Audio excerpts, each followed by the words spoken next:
अस्सलाम वालेकुम एवरीवन, कैसे हैं आप लोग? ठीक ठाक हैं? उम्मीद है खैरियत से होंगे और उम्मीद है कि मामलात आप लोगों के अच्छे होंगे।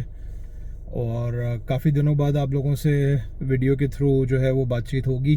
तो जैसा आपको पता है, हमेशा की तरह टाइम का थोड़ा सा इशू रहता है, तो उसके लिए माजरत है। मेरे पीछे आप कपड़े देख रहे होंगे, इनको इग्नोर कर दें क्योंकि मेरी वीडियोस ज़्यादातर सीधी सीधी होती हैं, नॉन एडिटेड होती हैं। बहुत दिनों से आप लोगों से बात करना चाह रहा था, कुछ इन्फॉर्मेशन शेयर करना चाह रहा था। जो हालात हैं आजकल के, पाकिस्तान के हालात हैं, जो वहाँ से लोगों को चढ़ने नहीं दिया जा रहा, उनके हालात हैं, और जो दूसरे इश्यूज़ हैं, तो उस पर थोड़ा सा आज डिस्कस करते हैं।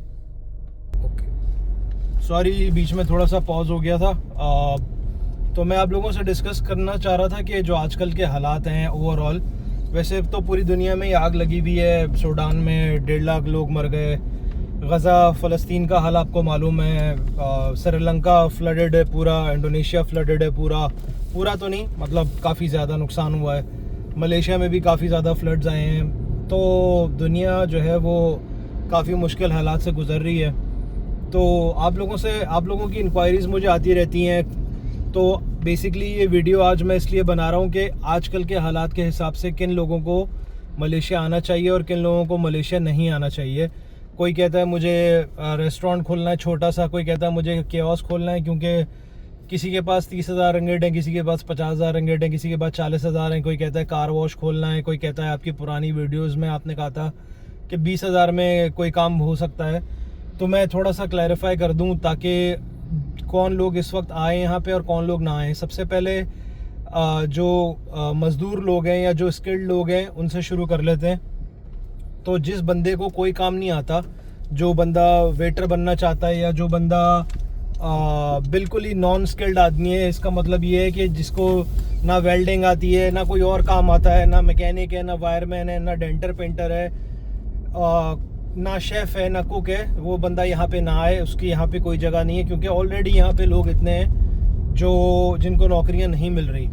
कौन लोग आए? जिनके पास कोई स्किल है, कोई वेल्डर है, कोई ड्राइवर है, बड़ी क्रेन्स का ड्राइवर है, छोटी गाड़ी का नहीं, और कोई डेंटर है, पेंटर है, वायरमैन है, मैकेनिक है, कोई शेफ़ है, कुक है, कोई मोची है। जो लोग पैसा खर्च करना चाहते हैं वो इस तरह के लोग पैसा खर्च करें। कल भी एक दोस्त ने मुझे बताया कि एयरपोर्ट पे उसको 2 बंदे मिले जो 6 लाख रुपए दे के विज़िट वीज़ा दे के यहाँ पे आ रहे थे, और 6 लाख रुपए में उन्होंने विज़िट वीज़ा ख़रीदा था किसी से, और ना उनको इंग्लिश आती थी, और यहाँ एयरपोर्ट पे जो है वो उनको डिपोर्ट कर दिया। जैसे पाकिस्तान से कर रहे हैं वैसे यहाँ से भी कर रहे हैं, क्योंकि उनको देखते ही पता चल जाता है कि ये बंदा यहाँ पे टाइम ज़ाया करने आया है, कुछ भी नहीं है, ये वापस नहीं जाएगा। तो बराए मेहरबानी पैसे ज़ाया मत करें अपने। और मैं जो स्किल्ड लोग हैं, जिनको कोई हुनर आता है, उनको इसलिए कह रहा हूँ कि वो भूखे नहीं मरेंगे, उनको कहीं ना कहीं जगह मिल जाएगी, कोई ना कोई काम इस तरह का उनको मिल जाएगा कि वो कोई कंस्ट्रक्शन का काम कर लेंगे। बहुत यहाँ पे कंस्ट्रक्शन जो है वो उरूज पे है, तो वहाँ पे वेल्डर भी चाहिए, प्लम्बर भी चाहिए होते हैं। वीज़ा हो ना हो वो बात की बात है, लेकिन ऐसे लोग काम कर सकते हैं यहाँ पे। दूसरा, जिन लोगों के पास 50-60 हज़ार रिंगिट हैं वो आना चाहते हैं, तो वो लोग ना आए यहाँ पे। 50-60 हज़ार रिंगिट में कुछ भी नहीं होगा। अगर आपको कोई कहता है कि 50-60 हज़ार में आप कुछ कर लेंगे, तो दैट इज़ नॉट पॉसिबल, क्योंकि अगर आप प्रॉपर काम करेंगे तो आपको अपना वीज़ा चाहिए, अपनी कंपनी चाहिए। 25-30 हज़ार रिंगिट उसी में चले जाएंगे आपके, बाकी पीछे बचेगा क्या? घर भी चाहिए, गाड़ी भी चाहिए, बाइक भी चाहिए, डिपॉजिट भी चाहिए, खाने पीने का बैकअप भी चाहिए 6 महीने का। बिज़नेस आज खोलेंगे, कल तो शुरू नहीं हो जाएगा बिज़नेस। तो ये सब चीज़ें आपको चाहिए, इनके बगैर आप काम कैसे करेंगे? तो जो 50 आपके पास हैं वो भी ज़ाया हो जाएंगे आपके, अनलेस कि आपका तजर्बा हो, आपको पता हो आपको क्या करना है। एक काम सिर्फ इसमें हो सकता है, वो ये है कि आप ई-कॉमर्स का काम कर सकते हैं, कंपनी खोलें। वीज़ा आपके पास कोई सा भी हो, प्लांटेशन का हो, सर्विस सेक्टर का हो, कोई भी वीज़ा हो, आप ई-कॉमर्स का काम ऑनलाइन कर सकते हैं। बट उसके लिए भी कंपनी चाहिए और आपको ऑफिस चाहिए उसके लिए भी। तो वो काम 30-40 हज़ार 50 हज़ार रिंगिट में आपका हो सकता है, अगर आपको थोड़ा बहुत उसका एक्सपीरियंस है तो। इसके अलावा जो लोग रेस्टोरेंट खोलना चाहते हैं, जिनके पास 50-60 हज़ार हैं, वो लोग जिनको कोई तजर्बा नहीं है और उनको वीज़ा भी नहीं है उनके पास, वो लोग बराए मेहरबानी ना आए फ़िलहाल, क्योंकि हालात इतने अच्छे नहीं हैं। कंपटीशन है दुनिया, यहाँ पे इंडोनेशियन भी बहुत हैं, यहाँ पे बांग्लादेशी भी बहुत हैं, नेपाली भाई भी बहुत हैं। तो ज़ाहिर बात है जॉब्स इतनी नहीं है, मलेशिया इतना बड़ा मुल्क तो है नहीं। और जो लोग प्रोफेशनल हैं, जो लोग यहाँ पे जॉब ढूंढना चाहते हैं, वो आएँ, विज़िट करें। अगर उनकी जेब इजाज़त देती है तो आके जॉब सर्च करें। अगर मिल जाती है तो अच्छी बात है, अगर नहीं मिलती तो they can always go back to Pakistan और वहाँ कोई नौकरी कर सकते हैं। और जो लोग बिज़नेस करना चाहते हैं उनके पास कम से कम 1-1.5 लाख रिंगिट होने चाहिए, तब आप अपना बिज़नेस शुरू करें, ताकि आपके पास सर्वाइवल के लिए कुछ अमाउंट हो। बिज़नेस आप कोई भी करेंगे तो ज़ाहिर बात है उसमें टाइम लगेगा, उसको चलने में टाइम लगेगा, तो आपको बैकअप के लिए पैसे चाहिए और उसके बगैर आपका गुजारा नहीं है। चाहे वो कोई भी काम हो, चाहे वो जनरल स्टोर हो, चाहे वो रेस्टोरेंट हो, चाहे वो गाड़ियों का काम हो, चाहे वो कोई और आपने कोई फैक्ट्री लगानी है छोटी मोटी, तो इस तरह के काम जो हैं वो आप कर सकते हैं इतने पैसों में, लेकिन आपके पास बैकअप होना चाहिए। 1 से 1.5 लाख रिंगिट हों ताकि आप अपनी कंपनी भी बनाएं, उस पर वीज़ा भी लें। और प्रोफेशनल वीज़े कभी भी बंद नहीं होते, वो हमेशा अवेलेबल होते हैं अगर आप प्रॉपर काम करें तो। फिर मुझसे बहुत से लोग पूछते हैं कि जी लबवान में कंपनी खोल लेते हैं या यहाँ पे कंपनी खोल के हमें वीज़ा दिलवा दें। तो जो रिक्वायरमेंट है वो ज़रूरी है पूरी करना, और कोलालमपुर की रिक्वायरमेंट है कि आपकी कंपनी का paid up capital 3.5 lakh ringgit होना चाहिए। अगर 3.5 लाख नहीं होगा आप एलिजिबल नहीं है वीज़ा लेने के लिए। और बहुत सारे ऐसे यहाँ पे बिजनेसेस हैं जो सिर्फ लोकल ओन कर सकता है, उसका लाइसेंस लोकल को ही मिलता है, फॉरेनर को लाइसेंस नहीं मिलता। तो उसके लिए आपको अपनी कंपनी में लोकल डालना ज़रूरी है।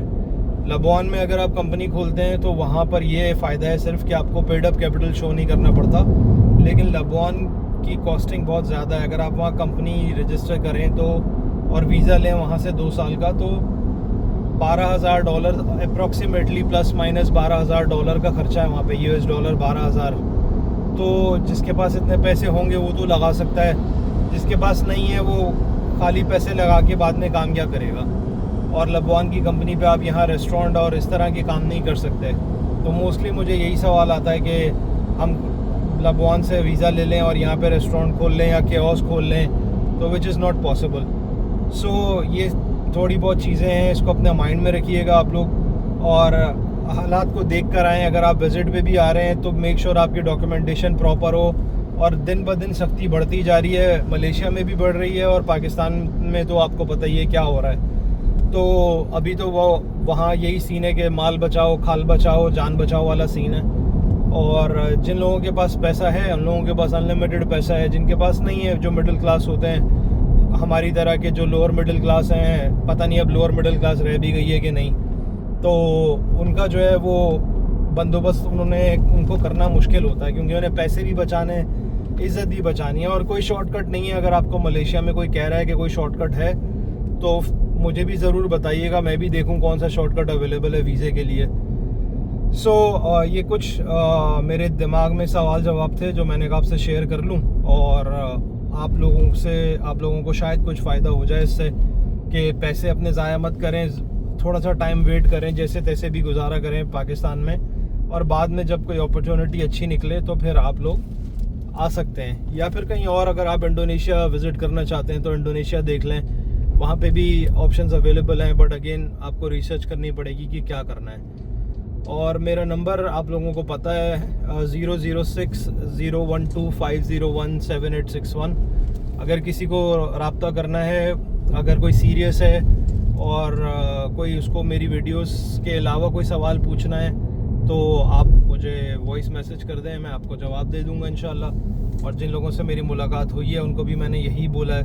बहुत सारे लोगों को मैं स्ट्रेट अवे मना कर देता हूँ, क्योंकि मैं अपने 2 पैसे बचाने के लिए अगले के 10 पैसे ज़ाया कर दूँ तो फ़ायदा नहीं है। एक दूसरे को सपोर्ट करें, एक दूसरे की खाल ना उतारें, तो शायद हम एक दूसरे को सपोर्ट करके आगे चल सकते हैं। लेकिन हालात जो हैं आजकल बहुत ही बुरे हैं, कोई भी बंदा बख्श नहीं रहा किसी को भी। तो आप लोगों से गुजारिश यही है कि एक दूसरे की हेल्प करें, सही इन्फॉर्मेशन दें, अपने 2 रुपए के लिए दूसरे के जो है वो 10 रुपये ज़ाया ना करवाएं। और मैं भी कोशिश करता हूँ यही करूँ कि अगर आपको स्ट्रेट अवे वीडियो में ही मना कर दिया, अगर आपके पास 40-50 हज़ार रिंगिट हैं तो आप मत आएँ, यहाँ पे कोई फ़ायदा नहीं है।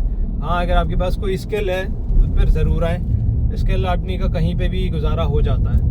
तो वीडियो को यहीं ख़त्म करते हैं। इंशाल्लाह नेक्स्ट इन्फॉर्मेशन कुछ आपको मैं दिखाऊंगा, वीडियोस, बिजनेसेस उस पर बात करेंगे इंशाल्लाह ताला। तब तक अपना ख्याल रखिएगा। अल्लाह हाफ़िज़।